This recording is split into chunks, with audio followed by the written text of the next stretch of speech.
So, since I had the nerve to beg you for a review, I figured I would read you chapter one of my current work in progress.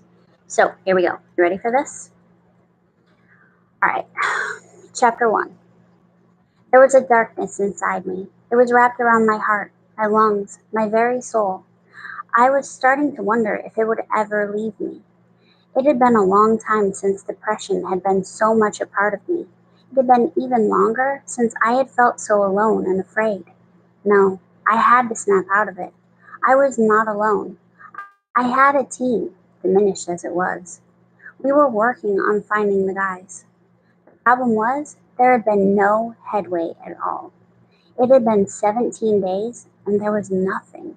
It was like they had dropped off the face of the earth. Every time I thought I'd found a lead, it turned out to be nothing. Every time I failed, I crashed even harder. I was too afraid of the misery my failures brought to allow myself to hope freely anymore. I had gone through grief counseling after Emma's death.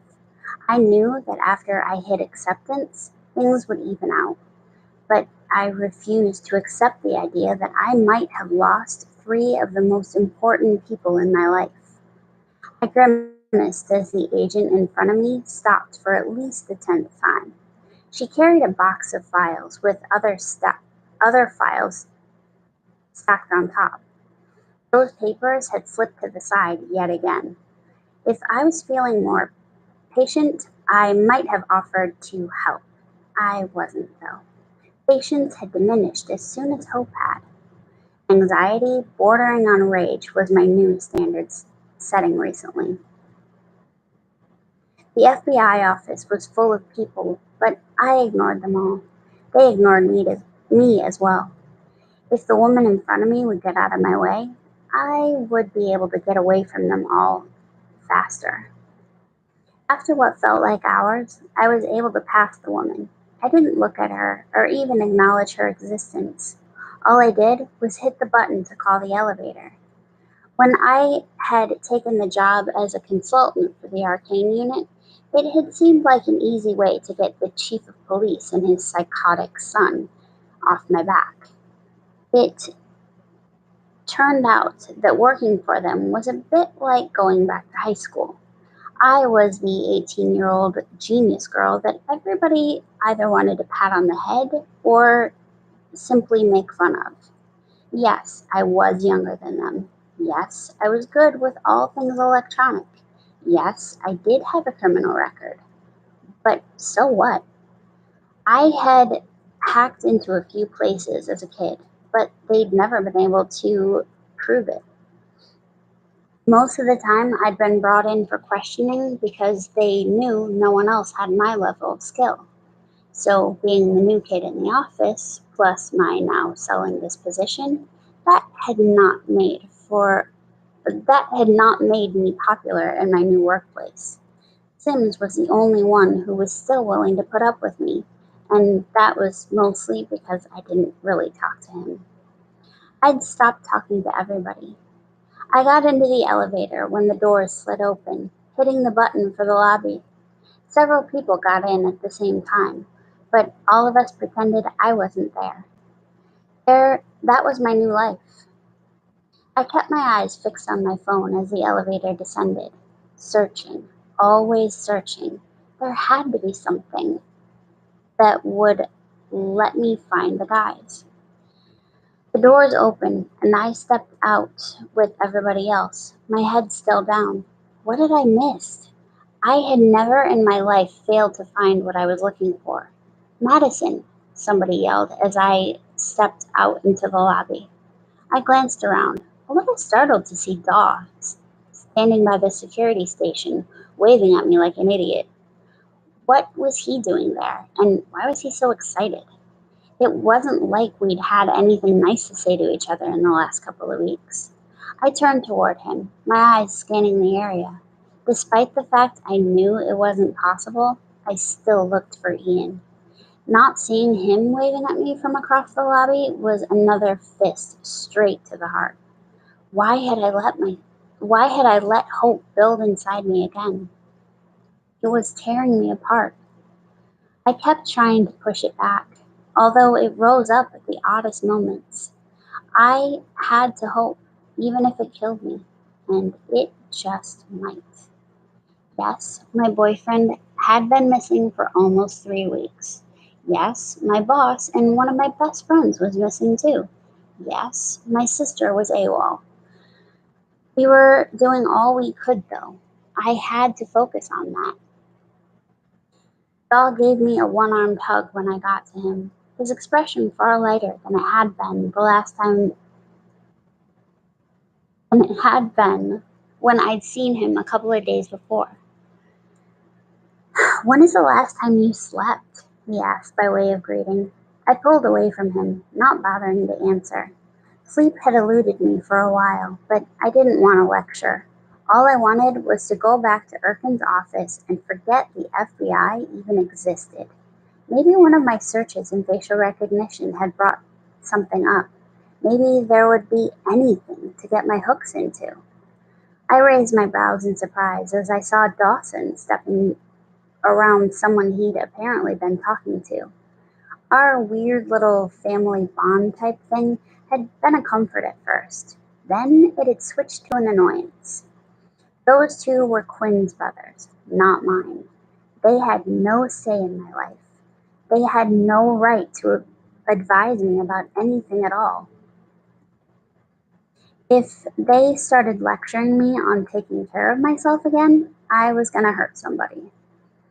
I didn't want to hear it. Saul motioned me toward one of the interview rooms behind the front reception area. "I had an idea," he said, his eyes alight with the faith that hadn't diminished in him even after so many non-successes for us. I didn't answer. I almost walked away. But if those two had shown up, it was possible. No. For the purposes of saving my sanity, I had to stop myself from hoping, or at least try. Dawson nudged his chin toward the office as well, something in his expression telling me I was not going to like whatever he had to say. "Before we get to Daw's idea, there's news, Madison," he said, his musical voice just irritating me even more. He didn't wait for me to ask what his news was. "We thought Quinn was just busy at work, but that's not why she's been gone for so long. I think they found out she's been giving you information and put her on lockdown." Too much. Far, far too much. My heart didn't know how to take any more. Daw narrowed his eyes at his brother before he took a step closer to me, invading my personal space. "Listen to me, okay?" he said in a placatory tone. "I think my idea might help us figure this out." I still didn't speak, my mind too fogged by the lack of sleep. My mind too fogged by lack of sleep, heartbreak, anxiety, loneliness, even hunger. My whole system was simply an error message. Dahl continued on, clearly not caring that we stood in the lobby of the FBI office with people all around who knew nothing about us or the paranormal world. "I think the reason why we can't find the PSA is that it's in another realm," he told me, his body almost vibrating with excitement. A heaviness filled my stomach as my fingers tingled. Another realm? It made sense. Why hadn't that idea occurred to me? I had gone to the location where the PSA was listed. They had an address in Dormont, but it turned out that address was to a Chinese restaurant. That had been one of my darkest moments. If it was true that the PSA was in another realm, maybe the Chinese food place was the location of the portal. I rushed toward the interview room, my phone in my hand. I was supposed to clear my use of the FBI satellites with my boss, but there was no way I was waiting. Daw and Dawson followed me, closing the door behind themselves as they stepped into the space. That would make me nervous under normal circumstances. Right then, I didn't care. I knew somebody else was in there. I had a feeling it was Sims. My mind was too focused on seeing what the satellite could tell me about the location to even care if it was the director himself sitting there. My heart skittered in my chest as an image came up on my phone. The Chinese restaurant was nothing more than a blur. It was the same way our protections made us look. Holy blue screen of death. That restaurant was warded. Madison? I huffed out an impatient breath and flopped back in one of the chairs, setting the phone on the table in front of me. That was when I looked around. Dahl leaned back against one of the walls, his with his arms folded. His terracotta complexion a truly beautiful contrast to Dawson's porcelain skin tone. They were both taller than me by quite a bit, both beautiful in unique ways. Then there was Sims. He was a very attractive black guy, with a shaved head and a narrow goatee. Those three guys were the team I had left. I had to make sure they were kept safe. I couldn't handle losing them. All three of them were family to me. Sims leaned his elbows on the table between us. You are not alone here, Madison. He motioned to Daw and Dawson. We're all in this with you, but you're acting like we're working against you. My heart sank. He was right. Sims and I had worked together for the last 2.5 weeks, and in that time, he'd been patient with me. He had let me deal with what was going on in my own way. It looked like he was done with that. If this was the intervention it looked like, I was about to receive my ultimatum. Shape up or ship out. The thing was, seeing the three of them there with me truly did bring home how lucky I was. Those friends had been my rock. I had just been hell bent on ignoring them. Sims extended his hand toward me, palm up. We're with you, Madison. Let us help. I felt the wall that had held back my emotions for the last 2 weeks crumble. He was right. We were in this together. I reached out to lay my hand over his, pulling it back when my phone rang. It was the ringtone I had set up for calls that came in at the office. It would be good to have a new case. I lifted a finger in a hold on gesture and picked up my phone from the table in front of me. P.I. Erkin's investigations, I said, motioning Daw over as I took my laptop out to take notes. I'm looking for Madison Meyer, a man's voice said. Speaking. I'd like to hire you, he said succinctly, his harsh tone making it clear he did not actually want to hire me. If you can tell me, look, I don't have time to dick around here. I'd like to hire you to find my father. I narrowed my eyes, putting the phone on speaker and nodding when the tracker had the guy located. I do not work for cretins. Looks like we've reached an impasse. I snapped, my eyes going wide as I saw that the guy was at my house. A frustrated groan sounded through the phone, one that made me miss Erkins even more than usual. Miss Meyer, if you would be so kind as to help me find my father, I will be eternally in your debt, he growled in a sarcastic tone. The rest of the guy's information came up, so I sneered at the phone. Patrick Beach, age 40. I made a tutting noise. Not very good gas mileage on your truck. There was a long silence before a cold, unamused laugh came through the speaker. You do live up to your reputation, don't you, Miss Meyer?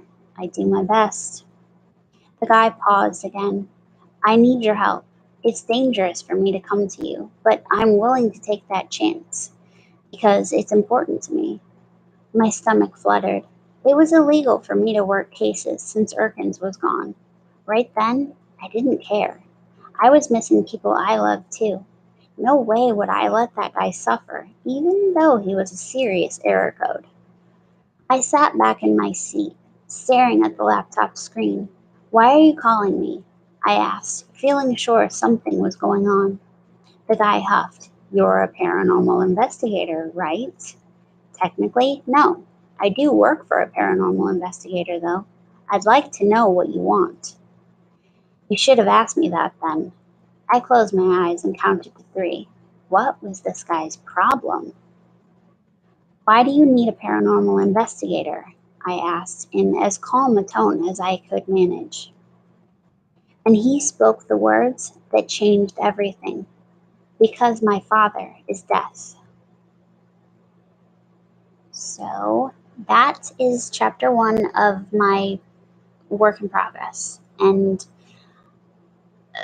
my editor hasn't gone over it yet, so there will be changes, but it's a pretty good glimpse into what a day in Madison Meyer's life looks like. So I hope you liked it, and I hope you will be eager to read the book when it comes out. Please, please. So yeah, there you go.